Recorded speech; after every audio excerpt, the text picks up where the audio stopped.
Welcome to the Slop Farm. Enjoy the video. You start by defining the purpose and narrowing your scope to one clear goal. This focuses word choice and tone. Once chosen, record a short 30-60-second test to check pace and breath control because pacing directly affects comprehension. Make sure to plan 3 beats in your piece: setup, action, reaction, and mark where you will pause or breathe. Use short, vivid verbs early to anchor meaning, then expand with detail. This gets you recording immediately while keeping your narration purposeful and audible. You now shape the middle by adjusting voice, emphasis, and transitions so information flows smoothly. Once done with your draft, practice emphasizing key words and slightly changing pitch to signal importance, because monotone loses listeners quickly. Make sure to swap passive constructions for active ones and vary sentence length.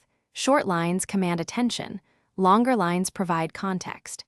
As you rehearse, record and listen for places to tighten or breathe. Then refine transitions so each idea connects logically to the next.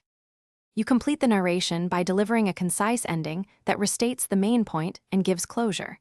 Say it with slightly slower pace to signal finality. Next, edit aggressively for clarity, cut fillers and tighten wordy phrases so each sentence earns its place.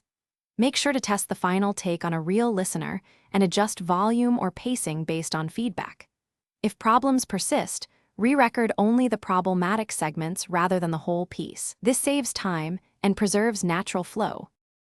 Thanks for watching. Consider subscribing if we helped you today.